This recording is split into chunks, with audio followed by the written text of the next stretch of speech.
Welcome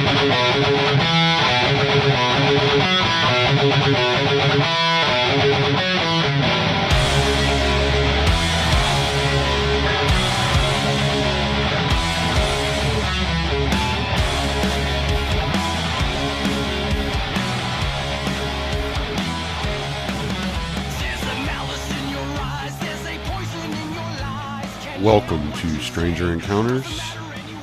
I'm Tommy Salmons. Today's episode, we feature Sherry Voluntary. I had asked Sherry to come on a few months back and was really excited about the conversation. And it went better than I could have hoped for. We had a really good time. I usually just have a little conversation with my guests prior to recording, but we were already digging into the meat and potatoes. So we're just going to pick up the recording right from the get-go, from as soon as we got on Skype together. And we had a great conversation. We talked a little bit about a lot of things, a lot of controversial subjects, abortion, libertarianism, all kinds of things. And it was very much fun, people. Just have very much fun with this one. Okay? Let's just have a lot of very much fun. All right. Well, enjoy it. This is my interview with Sherry Voluntary. So how have you been doing? I'm good. I've been a little under the weather the past couple of days, but hopefully I'll be feeling better. I've got to get up and get on the radio early in the morning, so I'm hoping it's all gone by then. That's so cool that you actually get radio airtime to talk about voluntarism. Yeah, it's been amazing. It really has. I mean, when I had the other show, Speaking Freely, on the radio station, I got to talk about it quite a bit. But it was the time of day. It wasn't their busiest. I mean, that's why we got canceled after 7 months. They just went with something national there. So, yeah, it's been really good to be on a morning show and, really reach the normies every once a week. So I'm really thankful for it. Yeah. Well, I think people are resistant at first, and you got, kind of my kind of style, where I'm a pretty abrasive guy, and I try to be nice to people for the most part, but sometimes I just get fed up, and I'm just like, nah, whatever, dude, I ain't got nothing else to say to you.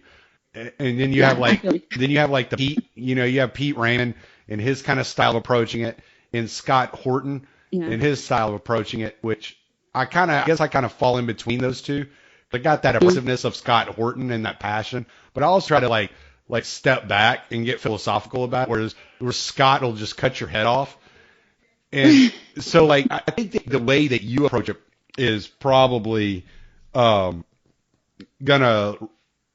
sit better with your average listener than someone like us. You know what I'm saying?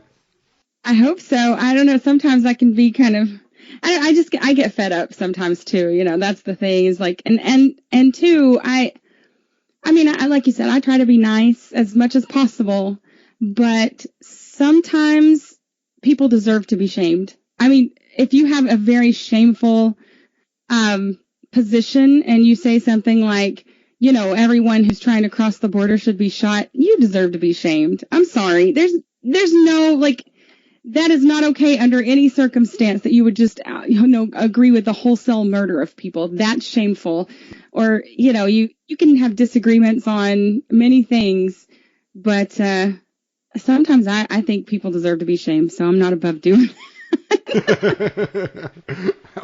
I called a guy out the other day, and I try not to pick on minarchists too much because I was there. I've said in my show several times, I was kind of a conservatarian. I was a Glenn Beck libertarian, and that was the first place I ever heard of libertarianism was from Glenn Beck. So I was the Glenn Beck style libertarian for a long time. And there's a guy, I think you're friends with him on Facebook too, and he keeps calling out anarchists, and I'm like, dude, we're just about consistency. Right. And when have we ever threatened you? Like, where is the threat? Like, and this is one of the things that cracks me up. Like, you'll hear Tucker Carlson attack libertarians, or you'll hear Kyle Kalinske attack libertarians, and it's like, what the fuck, man? Like, where are we a threat to your daily life at all? Right. Yeah. I mean, none of us are trying to control what you do, but y'all sure are trying to control us. So exactly. It's like, it just blows my mind. I'm like, really, you're upset because I want to let you live your life without anybody impeding on it. Okay. Like, right. Whatever. Yeah, I used to be that too, because I came to libertarianism. The first time I heard about it was through Neil Bortz. I don't know if you're familiar with him. Yeah. He had a radio show in Atlanta, and he's the guy that wrote the Fair Tax book. Mm-hmm. Most people know about the book, and they don't realize his name. They don't remember it. But he was he used to do stuff with Sean Hannity all the time. So, he was a conservatarian as well. Then once I got into Tom Woods, I went over the cliff and became an actual libertarian. And then like 4 months later, I was an anarchist. But, right. I think the problem is with minarchists, could I be happy in a minarchist world? Of course.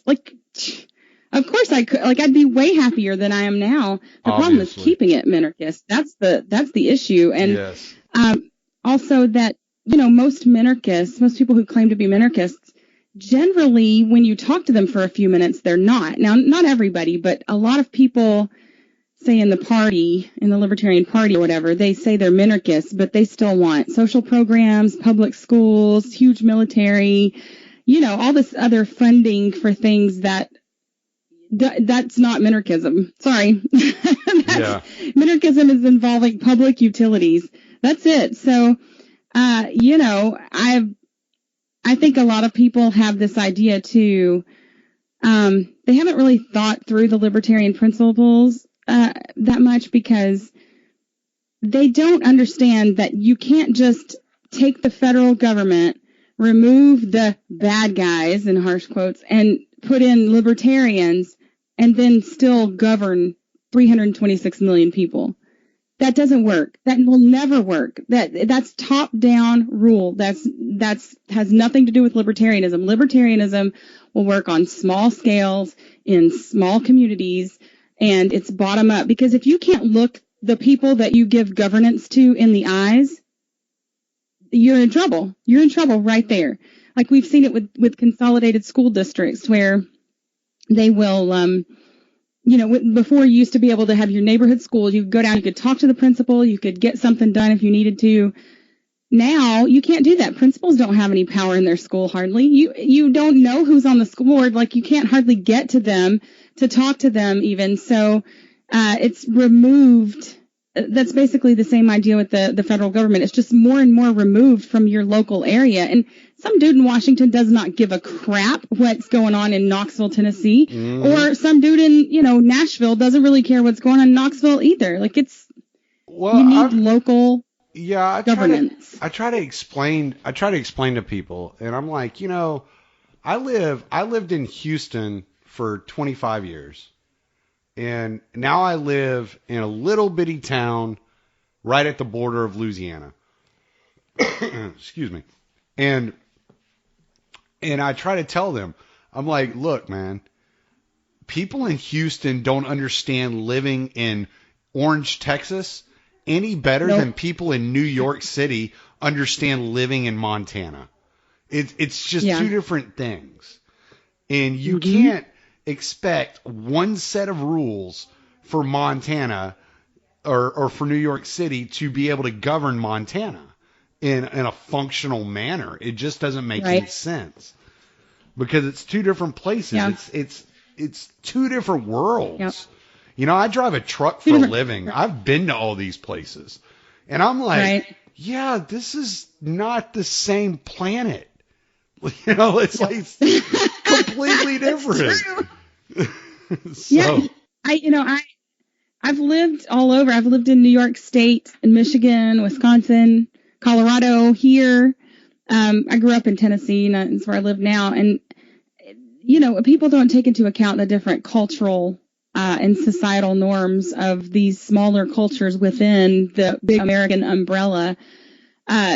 We are many different nations, if you want to call it that, in one. And that was, I really think that people have had a hard time giving up the idea of one huge country called the United States of America. Like that's, and if you want to have an actual libertarian type society, you're going to have to do that. There's just, you can't, the federal system is a centralized power system. I mean, the creation of the Constitution was the anti-revolution to the revolution. So, they should have stopped with the Declaration of Independence. I think we'd all been a lot better off. But should have stopped with the Articles of Confederation. Yeah, and it's hard to convince people, though. I get that. I get the idea that it seems more logical to have this federal system with a big military to protect our borders or whatever that means. I get where people are coming from, and they're not wrong to be concerned with their safety. But freedom, has to come over safety. And look, you do a much better job of protecting your smaller area than you do of this monstrosity anyways. So I don't know. I get it, and I don't hate minarchists, but I do, I believe what I believe. I have someone who's, I guess, kind of mad at me right now, a friend of mine that is tired of the minarchist-anarchist debate and us purists, and it's just part of it. Like, this is what we believe, so of course we're going to fight you for it. Of course we're going to speak our minds. Like, it's just part of it. And, many people are in both camps, and I'm okay. Let's just fight the state for now. And I think by the time we get to anything close to minarchy, most of those minarchists will say we don't even need that, minarchist government. So, right, yeah, give me the next 200 years to convince you. I promise you'll get there. Well, I posted on Facebook the other day. I don't know if you saw it, but I posted on Facebook the other day, like, a libertarian that is an anarchist is not a purist. A libertarian that is an anarchist is simply a libertarian. And it's not my fault that you don't know the history of the movement. Right. Yeah, exactly. I tell people that all the time. Like, you might be referring to the same guy when you said I'm friends with him too on Facebook. I said that one day, that libertarianism is the fullness, or anarchism is the fullness of libertarianism. And he got all upset about that and has been railing against anarchism pretty much ever since on my page. But, people ask me, like, why do you let this happen? Why do you let people like this on your page? Well, they got to learn somewhere, and you've got to learn how to communicate to people. So why not? Like, it's frustrating sometimes, but this is what you're up against. These are the ideas that you're up against, and you have to learn to communicate to people. And some people are never going to come around. That's okay. You just, the reality we live in, it's very difficult to visualize, I think, an anarchist, a market anarchist society. And so people will hang on to that stuff. And, like I said, I think once you got closer and closer to it, it would start to make sense to people because the reality would be there. It's harder when it's abstract. So, you reach who can, and who you can't, God bless your heart, and you just move on. What are you going to do? I don't hate those people. I mean, they're still for a lot less state than say a stupid Republican or something. So I'm okay with working with them, but I will be true to my principles, and I don't think it's like you said, people say purist like it's some kind of a bad thing. Okay. Right. Okay, I am a purist because some things are libertarian and some are not. And that's just the bottom line of it. I'm sorry that, that you want X and that's unlibertarian by degrees. It doesn't matter how many degrees if, it's libertarianism is anarchism. It's that simple. It was a way to have a say in the political process to get principles by without being shot in the face. So and it distinguishes the, libertarians from left anarchists, which people are often, referring to when they refer to anarchy. So it's semantics, but it's important. And most people don't realize that. They think libertarians are minarchists and anarchists are just that next step, but not libertarian. And I always tell people, like, look, why don't you try reading a book? If you're not convinced that libertarianism is anarchism, you should try reading a book. Try reading some actual libertarian philosophy. It will become clear pretty quickly. And if you at all ascribe to the non-aggression principle, show me where there are any caveats to that. I'd love to see, and that's anarchism. There are no caveats to it. That's anarchism. So. Yeah. Oh, hey, real quick, are you okay with everything we've said so far? Because I just want to just keep going. Yeah. Oh, I didn't. Yeah, sure. Well, my recorder kicks on automatically when I answer Skype. So. Okay. Yeah, that's cool. I wasn't sure. Most people do like an intro, so I wasn't sure. But then we kept talking, so I thought, well, maybe we're just already in the show. Yeah. Typically, I talk to somebody a few minutes before we start the show, but I'll do the intro after. I'm having a good time already. So. Okay, great. All right. No, but yeah, as of what you're saying about read a book, and this is super important. It is most definitely more difficult to become an anarchist than it is any other philosophy in the world, because you have to read so much to understand, and you're able to get completely. You could get halfway there and feel like, oh, okay, I've read enough, and I can stop and kind of be tired of the philosophical discussions.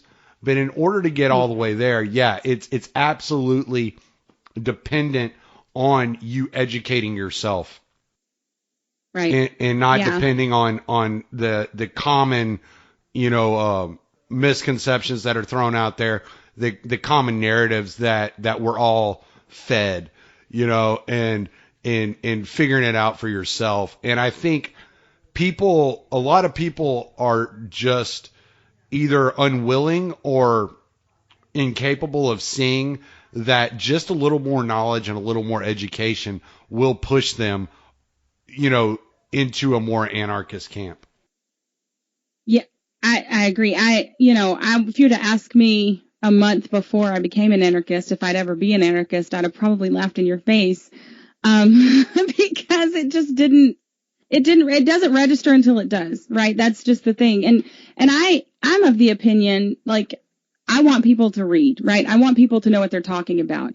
Especially if you're going to try and define libertarianism for me, you need to have read some shit. Excuse me. You can cuss as much as you want. I'm an anarchist. Okay. I have a bad you need to have read something, because because you think you're X doesn't mean you get to define it, and throw all the history of it away because you want a small government. Well, I'm sorry, you need to either quit calling yourself X, or you need to, rework your definitions and understand the context with which, you are conducting yourself in the world. So I think people should read, and you should know what you're talking about as much as possible. But also, I believe that the principles of voluntarism are very simple. The principles of libertarianism are very simple. And so people often get confused by issues, and they'll think, well, this issue here is really important to me, and I don't see how my principled libertarian position can cover this. So therefore, I'm gonna just say that I'm this kind of libertarian or whatever. Well, if you do a little more research, I think almost anything you can come down to on issues, it becomes very simple. I can look at just about any issue and get a very good feeling for where my position is going to be on it before I even have most of the details. Because, if it involves invading somewhere that hasn't attacked us, I can tell you it's already wrong. Like, I don't need to know the details, right? So I think that makes it simple, but in its simplicity, it becomes a little too difficult for people as well, because they think, well, it can't be that simple. It can't be that straightforward. because we're used to dealing with issues. So you have these issues people who that's what they focus on, and they think that you have to come up with a new plan on every issue, and that's just not the case. So I see where people get that, and I don't think you have to know everything. Like, there are some things that I'm better versed in than others, but once you know those founding principles, you'll be pretty good in just about everything. You know, you can figure it out from there, and when you need to learn something, learn it. But people want me to give them all the answers sometimes. Like on the radio show recently, we got around to law and private prisons, you know, and what if there would be prisons and all these things. And someone asked me a question. I'm like, I don't know. I don't know what that answer is, and I can't tell you. I can give you what it might be, but that's the thing with anarchism, is that those areas, every area that's of people is going to come up with their own solution. And there are ones that we can kind of anticipate, and there are ones that we haven't even thought of yet, because that's what innovation is. So, you know, I can't give you all the answers. I don't believe I have all the answers. But I know what the problem is, and I know what the remedy is. And then you let people build from there. Mm-hmm. Yeah. No, and there's a lot of different anarchists. There are split within anarchist communities, which I think is, I think it's unnecessary. I think it would be much more productive if every anarchist, whether you're an anarcho-communist or an anarcho-syndicalist or whatever, would adopt the term libertarian. But as I told you, and I wanted to get into this, and we've been talking about the term libertarian so much. As I told you the other day in messages, it's almost like we've already lost it. It's like that term's not even ours anymore. You know, I mean, we've lost the left, we've lost Democrat, we've lost everything, and there's so few of us to be able to fight these battles and to hang on to this language that it's almost like, you know what? No one's ever going to claim anarchy except for true anarchists. So, yeah, screw it. Take all these like little euphemisms out of our vocabulary, and we'll just tell you how it is. We tell you how everything else is. We call war mass murder. We don't play around on these other terms. Like, let's quit playing around with anarchy. It's anarchy. We want an anarchic society. We want the anarcho-communists to have their little communist society. We want the anarcho-syndicalists to figure out their society on their own. We want anarcho-capitalists to figure out capitalism in the free market without regulatory, burdens on corporations. We want all these people to voluntarily interact with each other and screw the euphemisms. Let's just dive in and tell everybody what we are.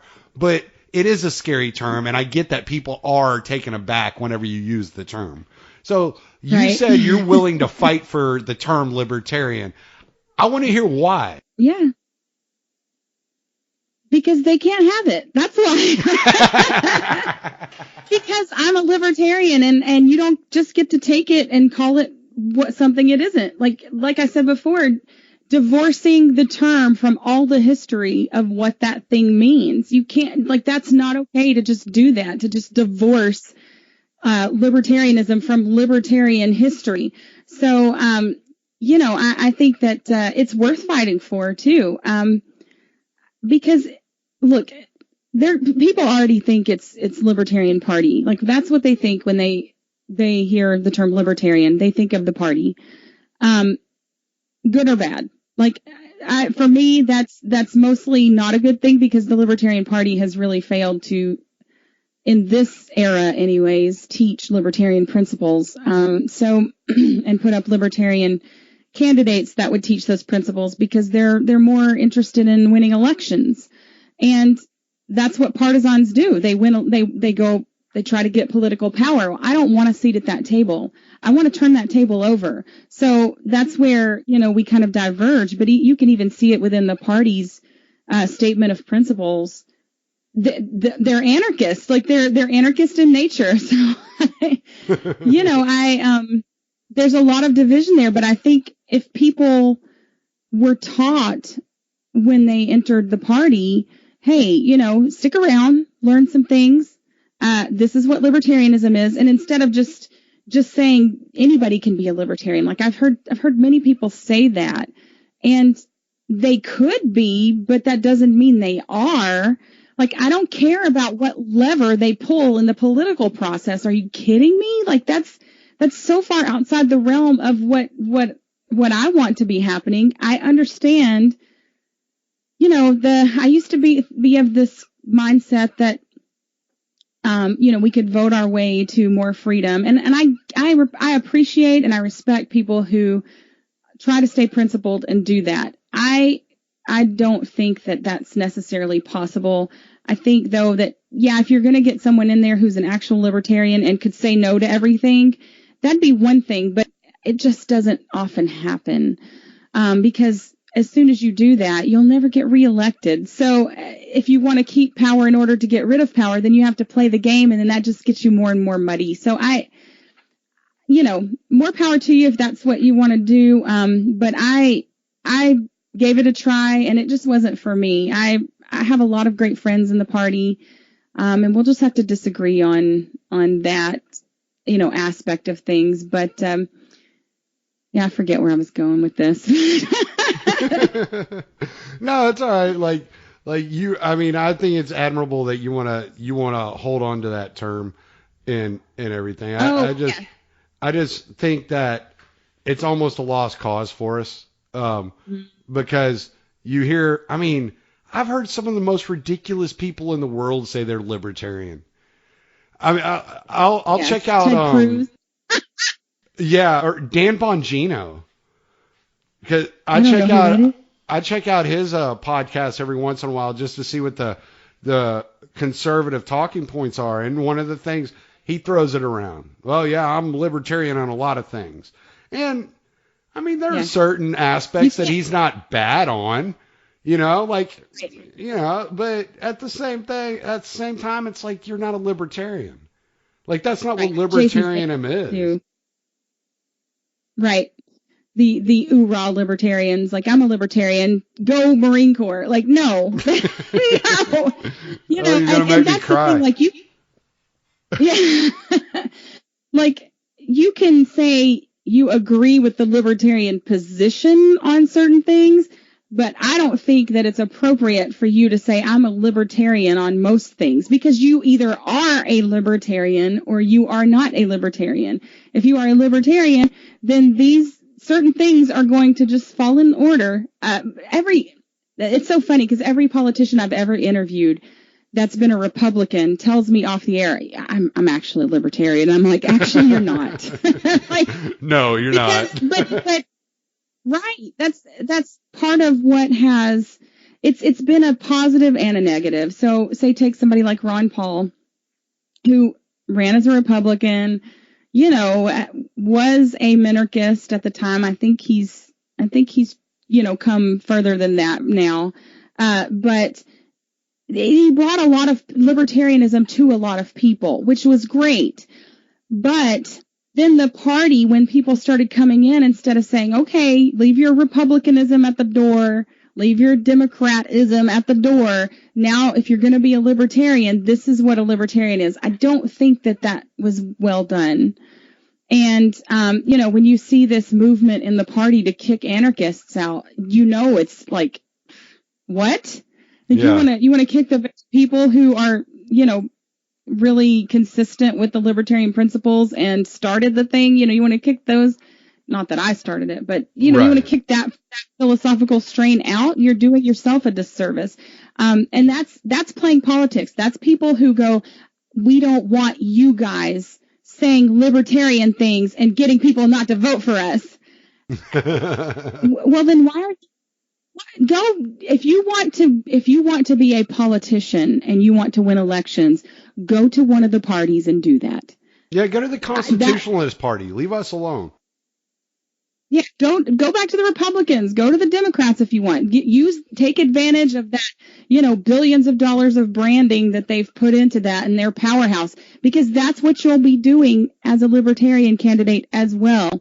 if you want to win elections. Now, if you want to use the platform to talk to people, I'm all for that. Like if that were really what the party were doing, I would be completely down with that. And I know some people like Patrick Smith, ran for not governor of Texas. He straight up was honest about who he was and what he was doing. And I respect that because that gets the ideas in front of people who would never have heard a real libertarian position in their lives. But other than that, if you want to win elections, I just think you should go do it in one of the parties, because if you're going to play that game, then play that game. But my opinion, what do I know? Well, I mean, didn't Tom Woods say that he'd rather a libertarian candidate that was able to change 7 million minds than over a libertarian candidate that would get 60 million votes or something like that? It's more important to change people's minds. And that's, it's one of the arguments I used to have with my friends in the party when I was involved is, they would say, especially one of them would say to me, I don't care. Most people are too stupid anyways. I just want them to pull that little lever with the L by the name.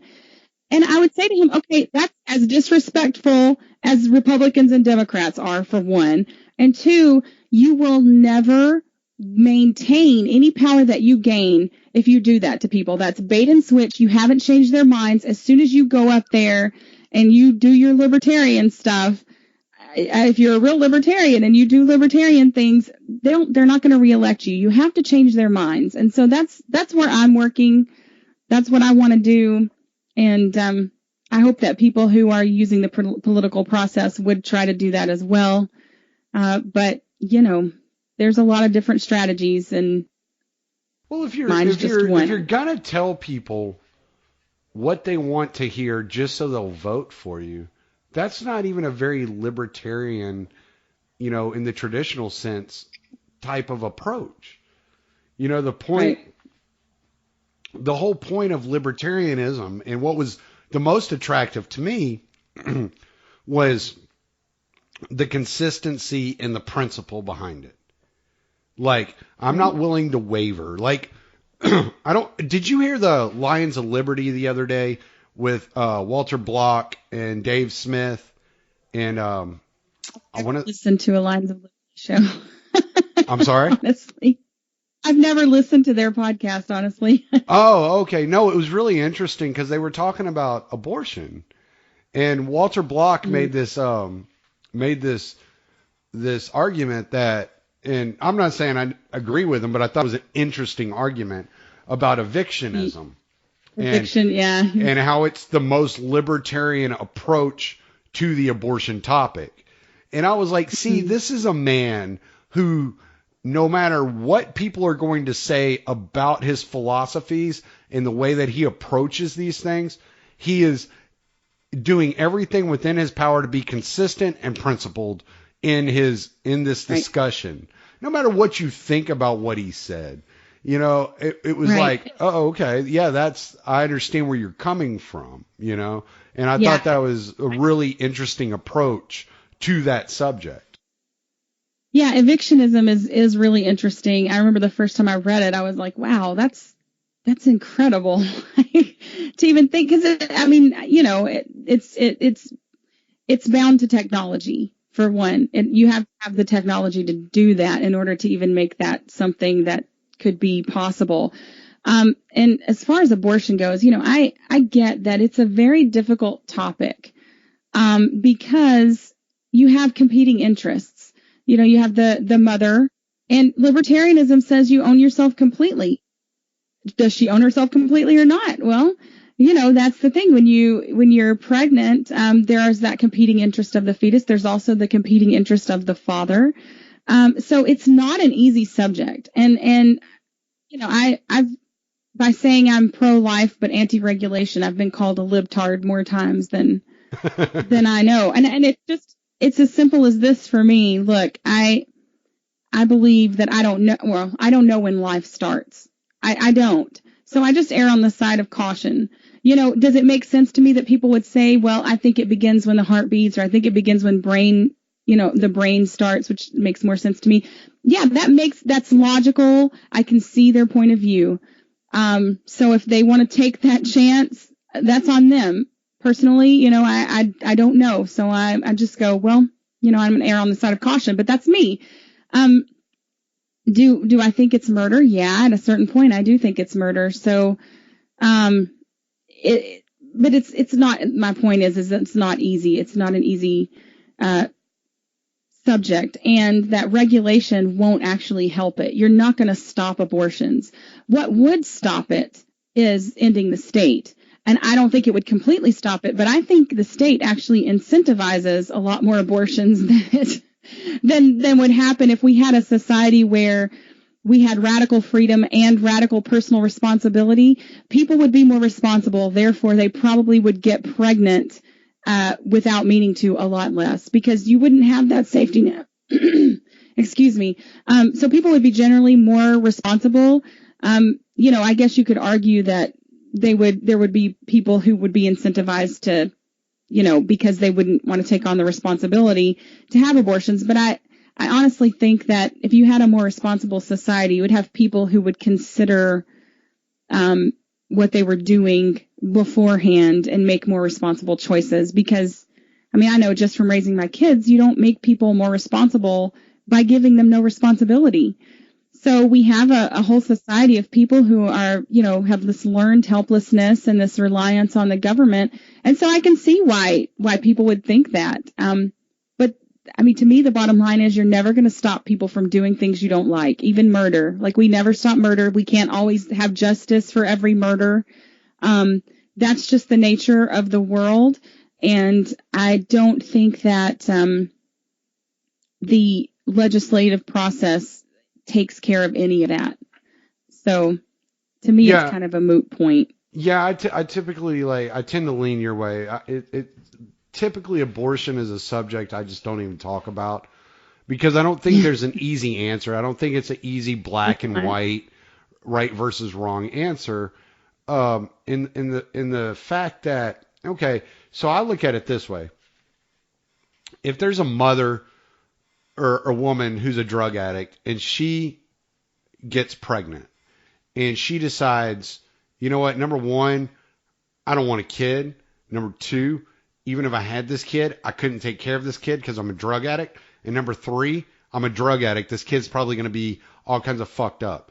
And she goes and gets an abortion. I don't think anything bad about the lady. That might be the most responsible thing to do. But at the same time, I don't know. I think the approach that people take, it's an emotional topic, and I don't know. I guess I can see why it's an emotional topic, but at the same time, I have 5 kids. Obviously, I'm not aborting kids. Okay, yeah, it's like whatever. But I haven't been in every person's shoes, and I don't know every situation, and I just kind of look at it and I'm like, yeah. I think if people would approach it, especially pro-choice people, and pro-life people have their flaws in the way they approach it too, but just from the pro-choice side, if they approached it and say, you know what, it's a shitty decision and I really hate having to make it, and it's not something I really want to do, but I don't see a better alternative at this particular point in time, I think people would be a lot more receptive to their argument. And Dave Smith has pointed out quite a few times, it's funny that it's the one argument where liberals are completely libertarian and use a libertarian argument. I own my body and this is my body. I get to do what I want with it. Right. And any other time they never use that argument. But on the pro-life side, I think they would be a lot more effective if, instead of going out and protesting at Planned Parenthood clinics or other abortion clinics, if they were waiting on the mothers that had just had an abortion, and they brought them out to dinner or have some ice cream or something silly, and have a conversation and put our arm around them and just say, you know what, I understand, like, you had a bad choice to make, and it's not going to ever be easy on you, but we've all made shitty fucking decisions in our lives, and we've all had to make really difficult decisions. And I'm not here to judge you. I'm here to care for you and be compassionate for your plight. And if you ever need me, give me a call. And you get so much further if you took a more compassionate approach on both sides. And, you know. Yeah, I sort of agree with that. I mean, I think Louis C.K., the comedian, he puts it really well. There's a stand-up where he talks about how, you know, these crazy anti-abortion people over here, like, you know, they're not crazy because if you think about it from their point of view, you're murdering babies, you know, so they're not really crazy. You're murdering babies. So yeah, they'd be upset. You should be upset if you thought that. You'd be upset too. But I think they do have some good points that some good criticisms of the pro-life, which I kind of hate that term, but the pro-life movement or people on that side when they say, you know, most people that are pro-life, they care about the fetus more than they care about the baby that's born afterwards. And you know, that's an argument for society to take on the role of parent there. But I get what they're saying, that, you know, you're only concerned up until the point of me actually having the baby, and then you wipe your hands of me, and, you know, right. I could have had an abortion and it wouldn't have been this or that, you know, burden on society. So I definitely think that it is an emotional issue, and, you know, you have to step back from it and go, okay, I'm going to deal with people in a non-emotional way because it doesn't help. If I'm trying to implore you to choose life, then yes, I'm going to appeal to your emotions, because I know that abortion is not just as simple as having a medical procedure and then walking out the door, right? There's a price that women pay for that. There's a price they pay physically, and there's a price they pay mentally. And if you believe in the spirit realm, there's a price they pay spiritually. So, you know, if you're of that flavor, I don't know. I just know that what I believe, and that to me, I can't support murder. And so I have to stay on the side that I'm on, but I don't have to be a dick to people, right?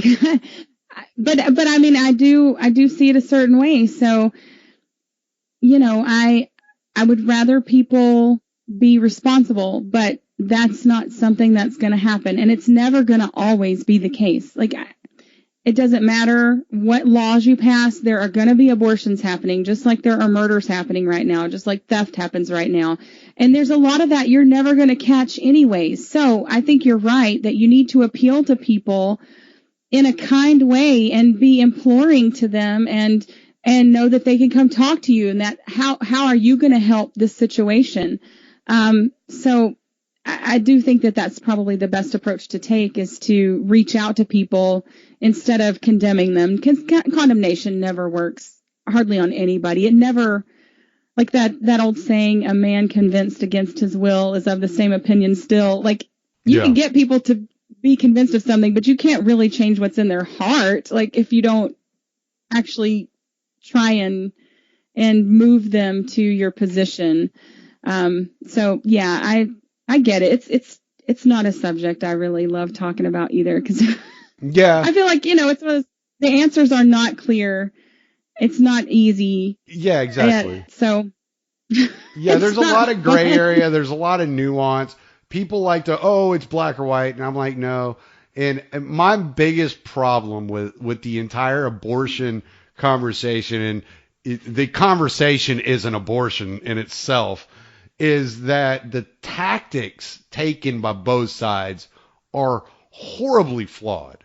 And it's like, if you want to convince somebody, you're never going to convince them by demeaning them and insulting them. And that's just not ever the way that you're going to ever convince anybody of anything.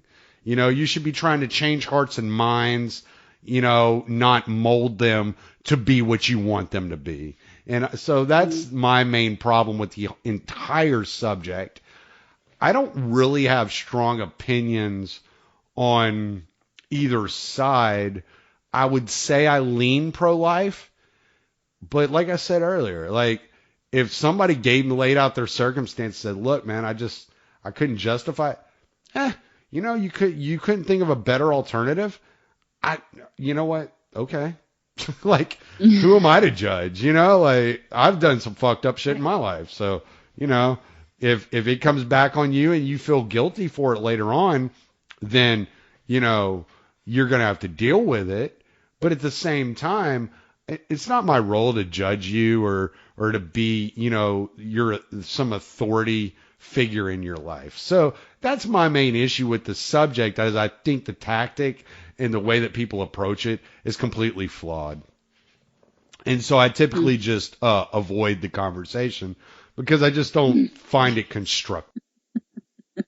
It is hard to be constructive in that. It's because the feelings are strong and if you believe that the fetus is alive at some point, then it does have complete self-ownership as well. Like it is a person and it deserves all the rights that a human has. So when does that happen? That's really what it comes down to, and nobody can answer that. So like I said, though, I think people would be more responsible. And, if you had a truly libertarian world, you're going to have places where abortion is legal and places where it's not. Like there's going to be those kinds of things. You're going to have places where that's, the societal norm, that's okay. And then the norm where it's not. So, for myself, I go, a lot of bad things happen in the world that I don't like. And a lot of bad things happen that just aren't my business. And so it's for those people there to try and figure out. It's not for me to intervene somehow and try and change that. So, I guess I'm of the opinion that I sort of accept that, as vile as I think something is, that doesn't mean that it's not going to exist in the world, and it's not going to mean that I have some intervention that I should do. Like things, the old saying, shit happens. It's sort of the thing, like shitty things are going to happen in this world, and they're not all going to receive justice in this world. So what do? I'm not going to go around trying to assert my will on everyone because I see something they're doing is as wrong. So I never thought I was going to be talking abortion and that's not very satisfactory. I'm sorry? I said I never thought I'd be talking abortion on my podcast. It's like the one subject, like I said, I never talk about it. I'm like, whatever, man. Yeah. I do want to move. I do want to move a little bit, because yes, please do. You did not abort your children, and therefore you have, and you've made some changes in your parenting style over the years. So how has that worked out? Yeah. And what were those changes? Well, it's interesting. I just have to say this, that the religious group that I used to be a part of didn't believe that life began until the first breath. So they were not anti-abortion, and I was very pro-life. I thought, well, if you don't breathe and you're born, you're stillborn, you're dead, right? So you're not alive until you breathe. So that's kind of a funny twist that now that I'm not really religious, I'm pro-life, which is kind of strange. But anyways, I was very authoritarian, and one of the biggest regrets of my life is how I raised my son in the younger years. And it's what I was taught. I've forgiven myself, I guess. He's forgiven me, which is, the most important. And I was just taught that you don't lose a fight with your kids. You don't lose anything. They need to respect your authority. So if you say jump, their only response should be how high. And if it's not, then you get that little sucker in line, and you use physical force to do that. And, I was harsh. I was really harsh on him. And a lot of times when it didn't matter that much. But that's what I was taught. I was taught if they're going to obey God someday, they need to know how to obey, dang it. Like there was this real emphasis on a full obedience, and not only obedience, but acceptance.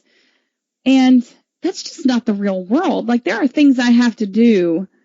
I pay my taxes, right? I don't like it. I think it's wrong, but I don't want to end up in a cage. And maybe someday I'll have a way not to do that. I know there are people that don't, and but right now I don't. So there's a lot of things in this world that we have to do that we don't agree with. Why is it any different with kids? Why, there are things they have to do. Sometimes my daughter has to go to bed at 9:00. She has to do that. She doesn't like it. She makes it known, but why do I need to beat her up about it? Physically or just mentally beat her up over it. She doesn't have to like it, but it's what's best for her at this point. She's not responsible enough yet to make that decision on her own, because when she doesn't go to bed on like earlier, she's really, really mean in the morning. So it's not, I want a peaceful home, and that's what works best for a peaceful home. So, I used to really just be so harsh though. And I really regret that. It damaged the relationship with my son. And thankfully, I think that that's been repaired. But I do see in his life where there are areas that he's pretty closed-minded about. And I think a lot of it has to do with that early, really disciplinarian, authoritarian tack that I took with him. And, it is what it is at this point, and I love him. He's wonderful. And I'm so thankful that he forgave me. But I can just see a huge difference in my daughter. And of course, they're two different people. They're night and day. They're like fire and ice. She's fire and he's ice. And so some of it is that they're two different people, but just in the quality of our relationship, I just feel like there's such a closeness with her that when he was little, I mean, I was always very close with him too, and attentive. And it wasn't that I was mean to him all the time, but I just feel like she feels so comfortable with me that she can say, I'm not going to do that. And when we have to have a talk about, whatever. But I want my children to be thinkers. I want them to assert their own rights. And how can I teach them to do that if I don't allow it in my own, to me? Like, there are times when I just go, you have to do this. I'm sorry. Like, that's just the way it's going to be. Because I believe as a parent, there's many tyrannies in life. And one of them are the tyrannies of biology. And we can't escape the fact that children can't take care of themselves. So they're not, even though they own themselves completely, I feel like as a parent, I hold their rights and trust. And so as my, kids get older and they take on more responsibility for their lives, they gain more of those rights. And once they've gained them, I don't take them back. Because they prove to me, my son he's 16. He's super independent. I don't tell him what to do. I don't tell him when to go to bed and when to get up and when to do his school work. Like it's when, and he works as well. I don't tell him what to spend his money on. Like he's proven that he's responsible enough to do all of those things. So I'm more of in a guidance role for him right now, and will be for the rest of his life. And then, my daughter, she's way more headstrong. And sometimes it's just a matter of she knows what she needs to do, but she just doesn't want to do what's the best because she doesn't want to be told what to do, which I get because I'm like that. But as she's learned to do, she picks out her own clothes that she's responsible for, because she's proven that she can do that. So I think that's the approach I take now, is to give them responsibility for their own lives and let them have trial and error while they're at home with me, because I'm raising adults. I'm not raising kids. I'm raising kids that are going to be adults. That's the goal, to put them into the world happy and healthy and, thinking individuals. And I just see this as the best way to do that. I don't think the authoritarian model does, because it relies on force so much that what you're teaching them is that whoever's bigger sets the rules. And so when they get to be a teenager and they're bigger than you, you're just asking for a lot of violence, because you've taught them the whole time that if you can physically control me, then you have the right over me. And, they'll try it on you probably. So I think that's really sad and it's really damaging. Yeah, no, absolutely. Have you read the book Outliers? Yes. Oh my gosh, I love Malcolm Blackwell. You just reminded me. You remember the chapter where he's talking about the difference between the way that impoverished people and rich people raise their children? Do you remember that? Vaguely, yes. It's been many years since I've read it, but yes. He's talking about how you'll hear, like, with wealthy people, you hear their children talk back to them and getting away with sounding as we claim down in the South. That's disrespectful, talking back to authority, and they get away with it. But what the wealthy know that the impoverished don't know is that teaching a child assertiveness is more important than teaching a child to be obedient. Yes. Whereas the more impoverished families are just hammer away at obedience. Right. I do remember this now, because he uses the example of going to the doctor, and how children who have grown up in better economic circumstances generally just talk to the doctor like they're a person, and they have this sort of, respect type. It's not disrespect, but it's not this authority, and non-authority type mindset.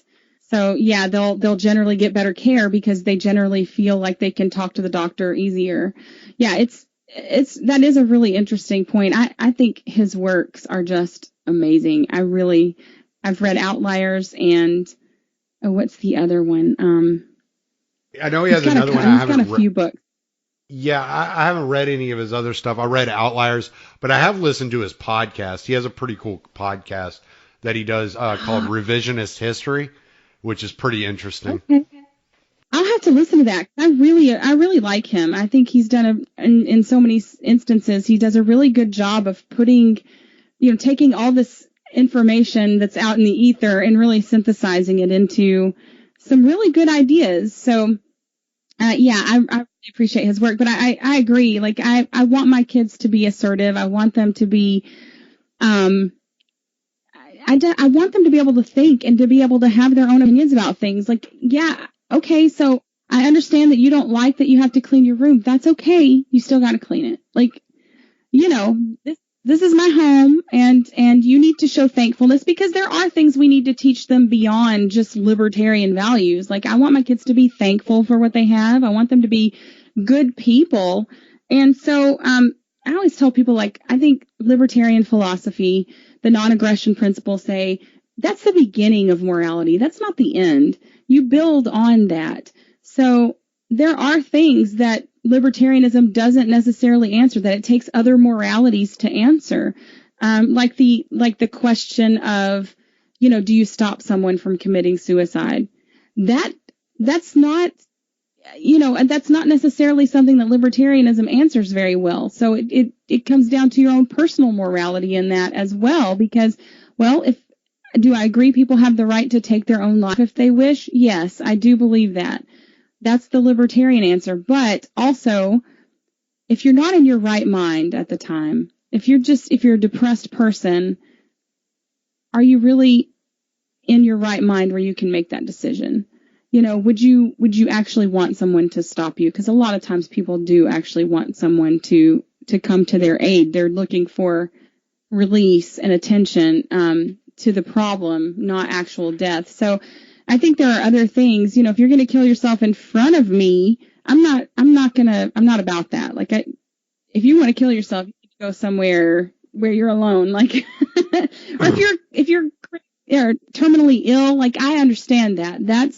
My dad died of cancer. It's terrible. It is absolutely one of the most horrific things ever.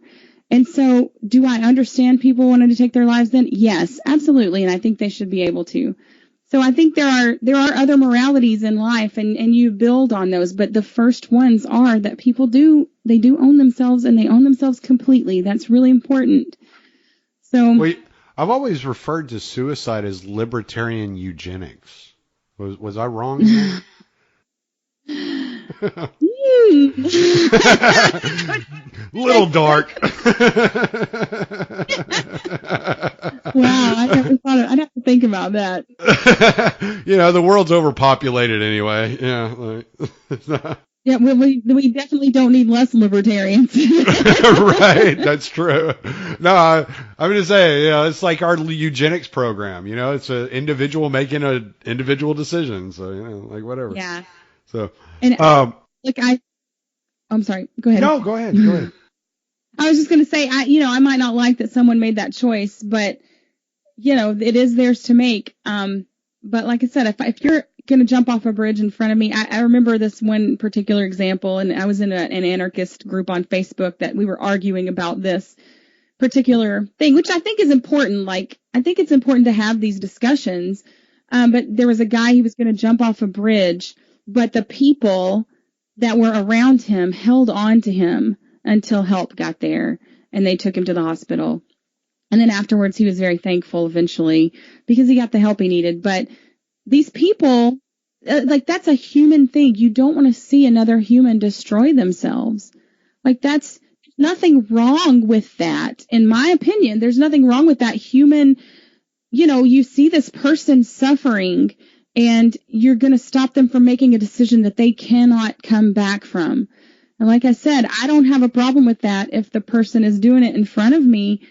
If they do it alone at home, that is their choice. I hope nobody would make that choice, but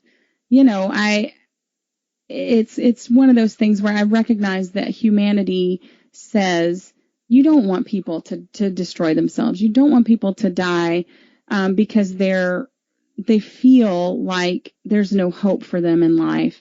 Like, that's a person who really isn't in their right mind. So I think they need help. Yeah, it's horrible that people get to that point. Yeah. Justin Wren, I heard him talking on Joe Rogan. I don't know if you know who Justin Wren is, but he's a UFC fighter, and now he does a lot of charity work, and he does wells for pygmy nations in Africa. Okay. And he's teaching the pygmies in northern Africa how to dig their own wells. He goes over there and he digs the first few of them, and he teaches them how to do it so they always have fresh water. Really great story. It's really cool. But he went through serious bouts of depression at one time, and he was considering suicide. He actually attempted suicide, if I'm not mistaken. Mm-hmm. But he obviously he's built a relationship with these pygmy villages over there and these villagers over in Africa, and he discusses with them his depression and that he tried to kill himself, and they look at him like he's crazy.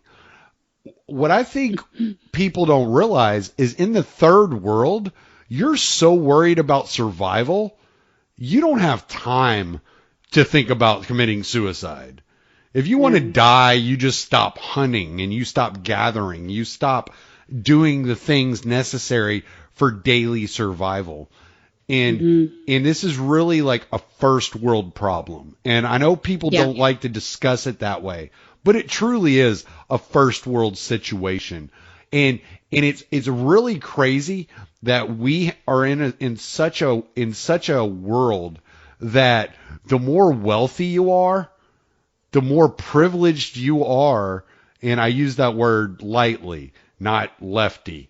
The more privileged you are to be able to think about killing yourselves. Because those that are struggling daily just to survive do not have that luxury. And that's something that people really need to think about. Yeah, I agree with you. I think it's like I have a friend whose husband committed suicide a few years ago, and I have all the compassion in the world for him. Like I know what it's like to be in the place where you think everyone's better off without you.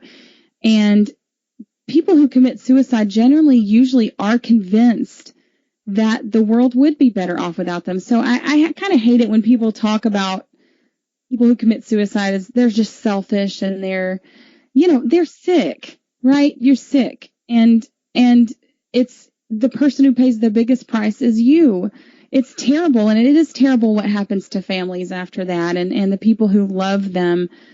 It is a sad, sad thing, but I think we have to, have compassion that these people, they really, like, he had pain issues for years and he couldn't get out of pain. And so I understand, like, you can still think, man, that's a tragedy and I wish he wouldn't have done that. And also kind of see his point of view. Like, it's hard to live like that. I didn't have to live like that. So, I understand where people are coming from, but I think you're right that it is generally a first world problem, and that, we have a lot of comfort. We have a lot of wealth, but that's not what makes for happiness. Like, it helps, but it's not the only component that we need for happiness. And so that's, one of the reasons that I want to build a strong work ethic in my kids, because working makes you happy. Doing things where you've accomplished something in a day makes you happy. That's, there are things that you can't get away from that humans biologically need. And, we need meaning in our lives. And that's one of the things I think the first world, sometimes with our, sort of materialism, we kind of start to feel empty, and we are very disconnected in a lot of ways in the first world. I know John Taylor Gatto, he had a book, I can't remember which one I read it in, but he talks about the difference between a network and a community. And he talks about networks is where you know people, but they're not your community. A community knows the name of its bums, he said. That's a community. Right. And I think most people don't have those kind of communal connections anymore. And that's a special thing. And it's become more rare because we do have so much luxury that we kind of close ourselves off. We don't have to rely on other people so much a lot of times. And I think that's something that I know I'm trying to build here in Knoxville amongst the voluntarists is, more of a community where we can be there for each other and live life together, because people really do need that. No man's an island. That's true. Everybody wants to belong somewhere. And so, it's not just a desire, it's a necessity for humans, for them to be at their best and their happiest. Generally, they need to have a group where they can say, I belong. And that's something, too, that I've really tried to instill in my kids, is that, I'll tell them, like, you're a Clark and you belong with us. You belong in this family. It doesn't matter where you go and what you do. That's who you are, and you belong with us. You always have a place where you belong. And I want them to really know that I don't care. My son he'll be 18 in a couple of years. He plans on doing all this traveling. I want him to know when he's on the other side of the world that there's a place in this world where he belongs and he fits in, and that he is appreciated and loved. And that's, I wish everybody had that. I think we'd have a lot better world if everyone did have that. But I've tried to do that for my kids, because I want them to know that, they don't belong to me in the sense of I get to run their lives completely, but they belong to us in the sense of they belong here, that this is their family, this is their home, and they always have a soft place to fall, basically. Yeah. And, that's a common misconception that libertarians are thrown into, that we're somehow atomistic. People, volunteerism, anarchy is not an atomistic idea. It's it's communal. It's not communist. It's Yeah. communal. Right. And there's a difference because it's all done cooperatively. Bleh, if I could say the word, cooperatively. Yeah. No, you're No, go absolutely ahead. Go right. ahead. I tell people all the time, look, if we ever got what we wanted, we need communities. Like you're never going to get away from, like people talk about often hierarchies. Well, yeah, there are natural hierarchies though. Like, do I want false hierarchies running the world? No, because that's bullshit and it hurts people. But natural hierarchies, a parent-child relationship is a natural hierarchy. Like families are natural hierarchies. Leadership is natural. Like there are people who are just going to be good at leading in certain areas, and that's okay. It doesn't, because people need leadership, and like they did this experiment years ago where they tried to have a symphony, because they all had the sheet music. They had tried to have them play without a conductor. They couldn't do it. They couldn't keep time together. The conductor plays a very important role. Those are natural things that people need in communities, are leadership, and it doesn't make that a non-libertarian type of situation. It's just, that's the nature of life. You cannot get away from the fact that people need each other, that people need community, that people sometimes need leadership. We're all leaders in our own lives, but then there are areas where, people are going to choose to follow people, and that's okay.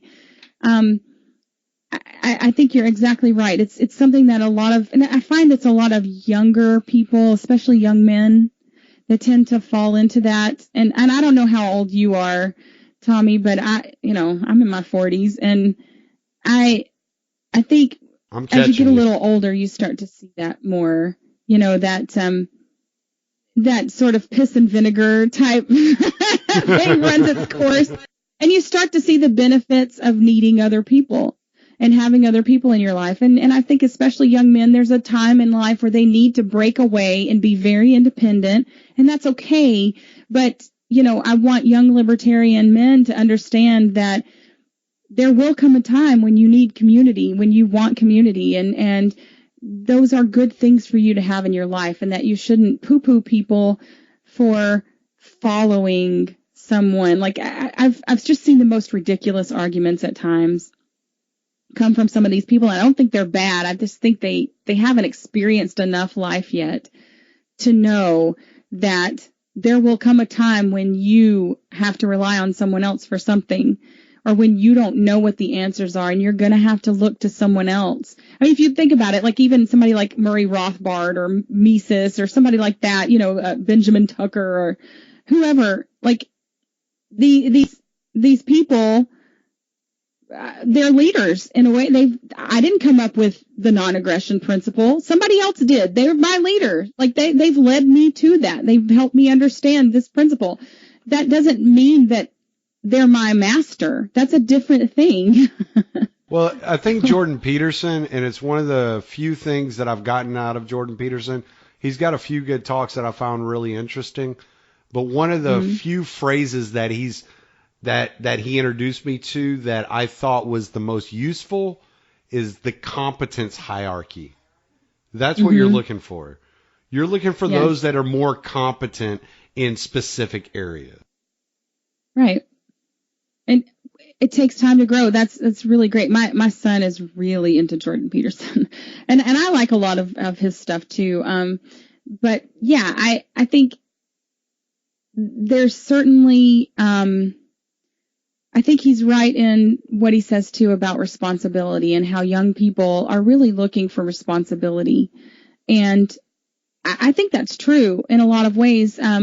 So many kids are not given any responsibility. And so you get them when they're 20 and 30 living at home, and not just like, I've always told my kids, like, you can live with us as long as we're all happy living together. I don't care how long you live with us, but you will be an adult.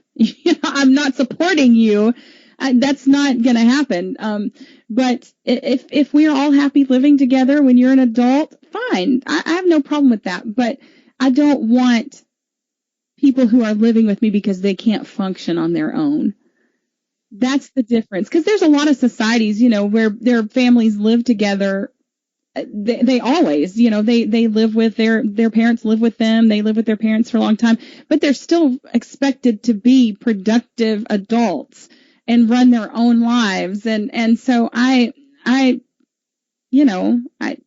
Well, yeah, I mean, the idea of a nuclear family is less than 200 years old. It was always the extended family.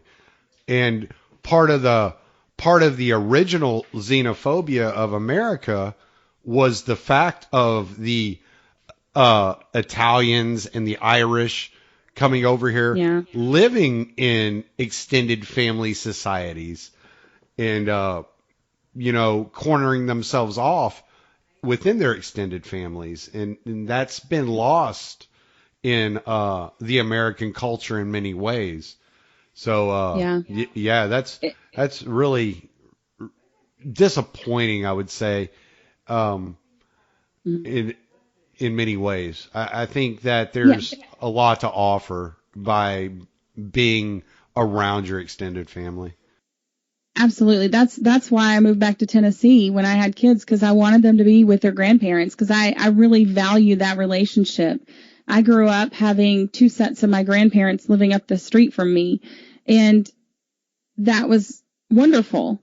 And I wanted my kids to have that close relationship, and they do, because they need to know other people in the world love them, right? And nobody loves you like your grandparents. Like my mom was a strict authoritarian when I was growing up, and she could give 2 shits how much we cried and how much she spanked us, but boy, is she a softie when it comes to my kids. They get away with everything with her. So, what grandparents are for. Yes, exactly. And so, I really value those relationships, and I think they're really important. And it's important to, I think that's one of the things, I was talking with my friend Patrick about once, how to build community that's not based around religion. That's kind of a difficult thing to do when you think about human history and how most communities are built, with if not the same religion, at least a similar religious understanding of, we help our neighbors because, and I grew up in a town like that. I grew up in Chattanooga. It's a little part of Chattanooga called Lupton City, and it was a factory town. And like everybody, the whole town was built by this. It was Dixie Yarns when I was a kid. I don't know what it was when it was originally built. I think it was that, but it was a textile mill. And my parents worked there. My grandparents have worked there. Things like that. And like I could go outside and play, and if I was like far away from my house, other neighbors would go, "Hey, are you supposed to be up here?" Like they would just, they knew what kind of what my boundaries were and things, and they'd help keep me in line. And I knew a lot of the people in the neighborhood. I'd go over to the neighbors, just, walking down the street and talk to the older people, and just there was such a sense of like it was a poor place, but there was a lot of richness of people. And I really, it is sad, I think, and a lot of times I don't think a lot of people know what they've lost in that. And I really I hope to just try and get some of that back for my kids. And but like I was saying, trying to get the community outside of, without just a straight religious foundation. It's kind of tough because religion often tells you to be more altruistic than libertarianism does, because, and as libertarians, we might not believe that we have this duty to other people. But like I said, other moralities come in and say, like, and even libertarianism would say, look, I do things for you because I want those things done for me as well. And that's really in the community that I lived in, when people had, like, say, lost their job or whatever, often, or gotten sick, we would take them food, and, people would slip some money under the door or whatever, just to help people out because they wanted that same type of help when they needed it. So it's a little bit more difficult to build community around without those sorts of common foundations. And but that's part of the struggle that we will have, and there will be religious communities, I'm sure. The Amish will always be around. Yeah. Yeah. Talk about authoritarians. Woo.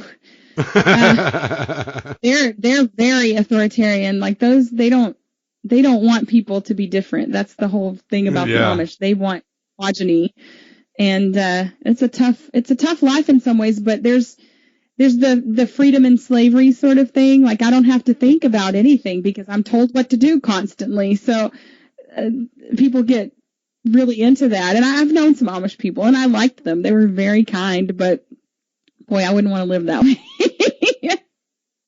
Well, hey, we're rolling at an hour, just a little bit over an hour, and I like to try to keep it around an hour. But you brought up altruism, so apparently you're no Randian. So, well, I mean, I agree with Rand that I don't owe my life to someone else because they're there. Oh, I don't owe. I do agree with that. I'm just saying that, there are other things that people may be. Like if you're a Christian, there is a certain altruism to that. And so I just don't think it's bad if you decide you want to be altruistic. But what I don't like is being forced, like socialism or being shamed. That's one of the things that will get me to turn you off as quick as anything, is if you try to shame me into doing what you want me to do. I really don't like that. I don't. It doesn't. A quick aside.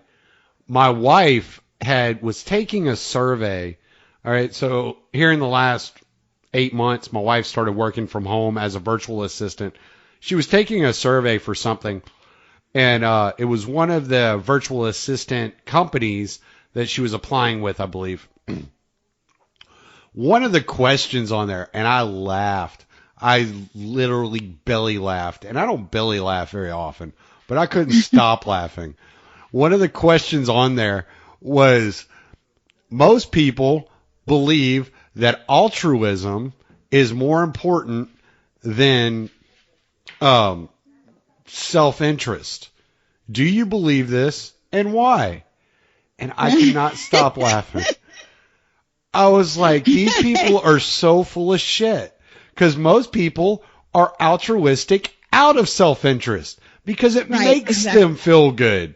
Not because they feel obligated, but because of the feeling, the sense that they get out of being altruistic. So that's my quick aside. But yeah, no, I died. My wife's like, "What's so funny?" Like. That's great though, because it's true. Like it feels good to help people sometimes. That's just like, and I want to help people sometimes, and there's nothing wrong with that. But it's the difference in knowing that some things are my responsibility, which is myself, and some things are not, which is you. Right. Yeah, so exactly. There are times that, I go, look, I'd like to help that person, but I've got my own issues right now, and I just can't. I'm not gonna, it's one of the issues I used to have with my mom when I was growing up. She's very kind-hearted, and she feels very obligated to help people. So sometimes she would do things that weren't the best for our family, trying to help other people. And I've learned that lesson, and I don't ever put my family's needs behind anyone else's. Like that I never. So I like to help people when I can, because I do like helping people, and I want help if I ever need it and things like that. But I think there's the difference in knowing, okay, this makes me feel good and I do it, or I want something out of it, or I'm obligated to do it. I think that's the difference.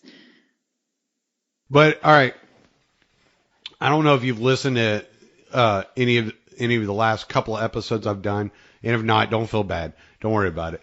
But I was talking to Scott Horton, and we were discussing, like, he brought up how he missed the radio, and like, he's pretty open about this. He's said it several times on several occasions on several other podcasts. So I don't think I'm revealing anything. But one of the things he brought up to me is that one of the things he wanted to do was to do a segment on charities.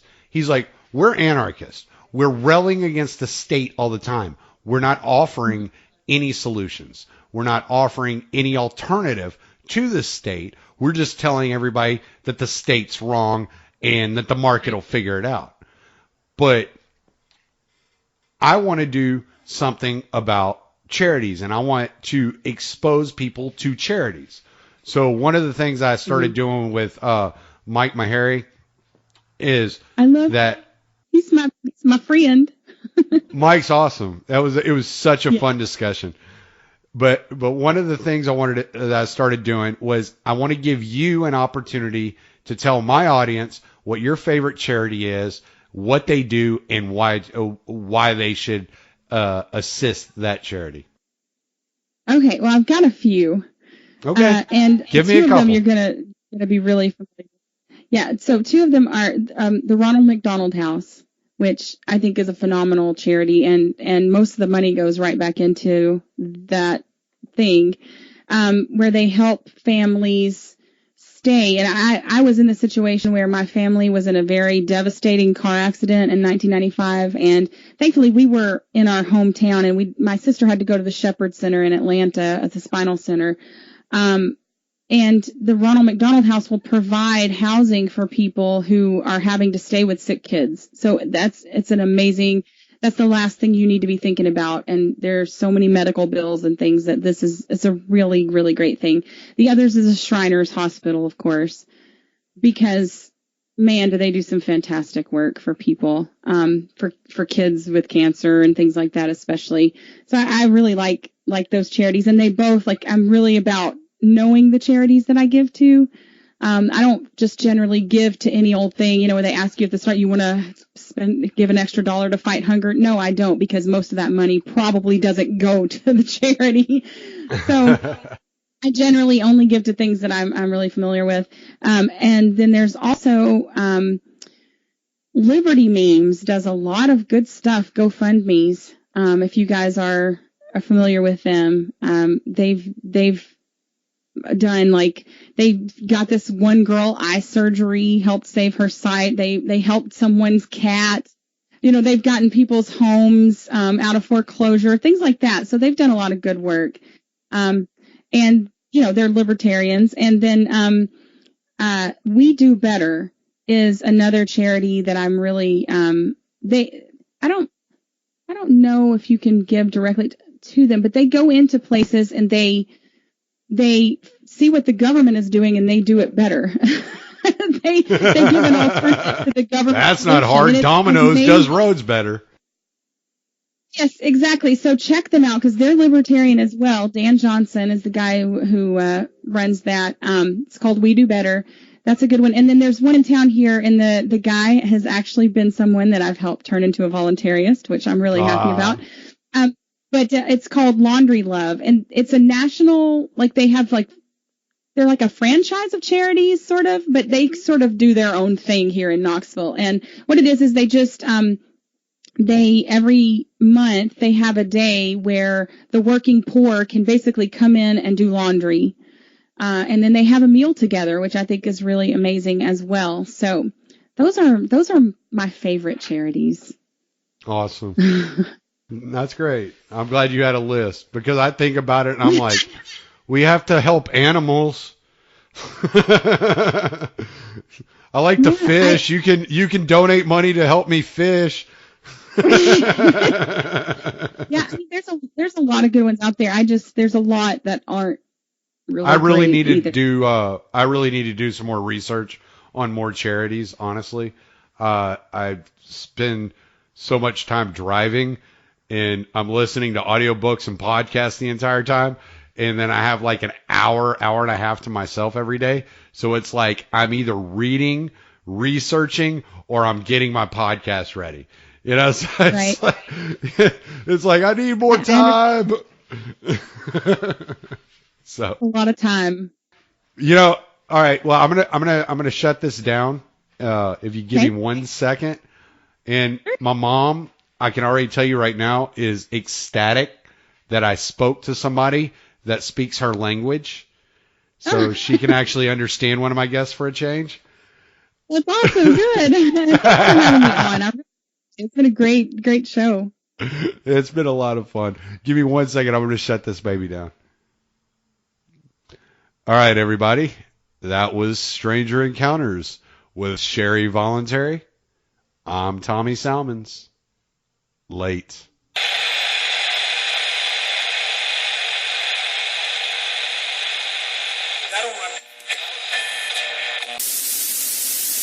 We interrupt our program to bring you this important message. This is not a drill. This is an emergency. He knew the world would not be the same. Few people laughed. Few people cried. Most people were silent. I'm Tommy Salmons. This is Year Zero.